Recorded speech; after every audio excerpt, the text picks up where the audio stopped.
Untuk mendapatkan cakar baja yang tidak bisa dihancurkan, Wall menjalani eksperimen mendekati kematian. Dia diikat oleh banyak rantai besi. Kemudian diperintahkan oleh Mayor.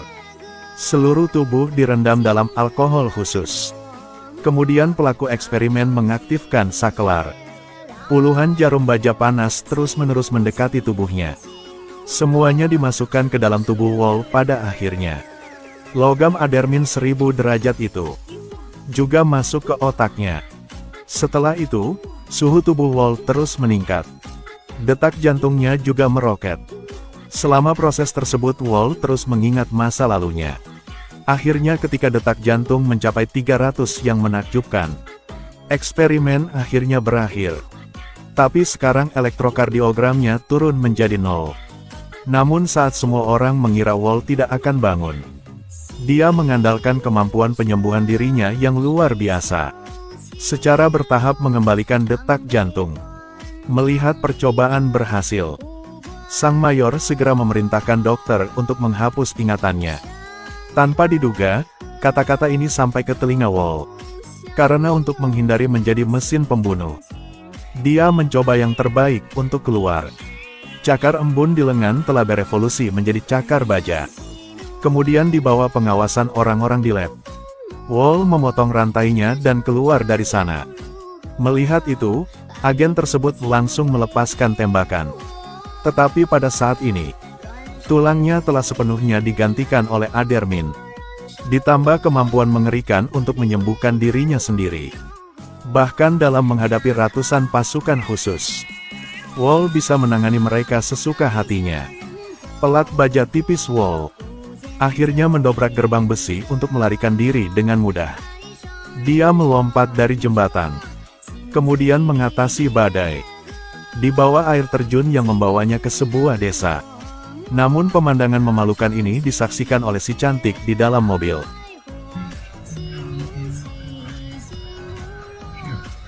Lihat Wall dengan ekspresi tidak berbahaya. Petani itu pun bersedia mengizinkannya menginap selama 1 malam. Namun ketika Wall memeriksa cakar baja di lengannya, tidak hanya itu, kekerasannya telah sangat ditingkatkan. Dan itu juga dapat menghasilkan arus listrik dengan tabrakan. Meski hanya tinggal sebentar, tapi dia dan petani rukun. Tapi agen Lin menemukan Wall. Akibatnya, petani tua itu ditembak mati tanpa ampun. Lalu ada helikopter yang menembakkan misil ke sini. Pada saat yang genting, Wall bersiap-siap dan bergegas keluar. Hadapi laju tembakan panik musuh. Dia hanya tahu cara memeras gas dan langsung berlari ke bagian terdalam hutan. Meskipun lolos kali ini, tapi tiba-tiba sebuah kendaraan lapis baja muncul di belakang Wall. Melihat lawan mengejar semakin dekat, Wall mengangkat kepalanya. Satu cakar memotong moncong senjatanya. Tetapi pada saat ini, di langit, helikopter menyusul lagi. Jadi Wall menahan napas dan fokus mengemudi. Gunakan cakar baja untuk menggores jalan. Lalu dia menyalakan gas. Melihat ke mobil di kejauhan dan dia akan menggaruk mobil dengan cakarnya. Wall kemudian melompat ke mobil lawan. Tapi helikopter itu tiba-tiba menembakkan misil ke arah ini. Tiba-tiba dampak ledakan itu mengirim Wall ke langit. Kemudian dia memotong baling-baling dengan cakarnya dan helikopter benar-benar kehilangan kendali. Melihat pesawat akan jatuh, Wall melarikan diri dengan berguling ke sisi lain. Tapi helikopter itu tidak seberuntung itu. Akhirnya hancur total. Saksikan agen mati di reruntuhan. Wall ingin menyelamatkannya. Tetapi orang ini tidak hanya tidak tahu berterima kasih. Dia terus mengejeknya. Dia juga mengatakan bahwa pasangan tua itu baru saja dibunuh olehnya. Jadi Wall memutuskan untuk tidak melunak. Wall menggunakan cakar bajanya untuk menyalakan api di tanah. Diikuti dengan ledakan. Pria sejati tidak pernah memalingkan kepalanya karena ledakan. Kemudian untuk menemukan Shadmaster Taylor secepat mungkin, Wall menemukan rekan setim lamanya, Black. Dan di bawah rekomendasinya, Wall bertemu Fresh. Namun saat Wall hendak menanyakan keberadaan Taylor, sengaja menusuk titik sakit lawan. Jadi detik berikutnya. Apa yang baru saja kamu katakan padaku? Benda gemuk. Tidak ada cara lain jika menyerah padanya. Maka dia hanya bisa melawannya. Wall kemudian mengenakan sarung tinjunya dan melangkah ke atas ring.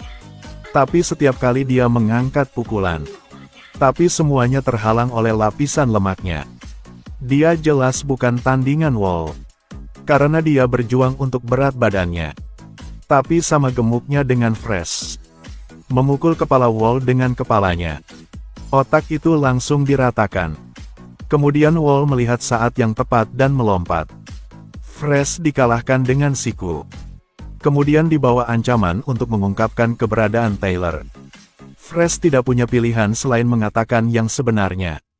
Ternyata setelah Wall keluar dari pasukan khusus, semua orang di tim mulai memikirkan apa yang telah mereka lakukan. Jadi mereka meninggalkan Mayor satu persatu. Tetapi hanya Taylor yang terbiasa membunuh orang. Jadi sejak saat itu, mereka semua membantu William berburu mutan di seluruh dunia. Kemudian dibius bawa mereka semua ke Pulau Misterius. Meskipun Wall tahu bahwa William berbohong padanya, tapi tidak menyangka dia berada di pihak yang sama dengan Taylor. Dan letak pulaunya hanya Remy yang tahu di mana letaknya. Karena dia satu-satunya mutan yang kabur dari sana. Tidak bisa menunda. Keduanya segera mengendarai Harley ke jalan Boston. Di sini mereka menemukan Remy. Tapi ketika Wall bertanya tentang lokasi pulau itu, dianggap oleh pihak lain sebagai kaki tangan Taylor. Jadi dia langsung ganti kartu merah. Lalu satu pukulan membuat Wall terbang.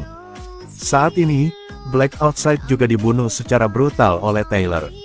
Ketika Wall terlempar ke jalan, dia melihat Taylor mengambil darah Black. Wall segera berdiri dan memanggil cakar bajanya.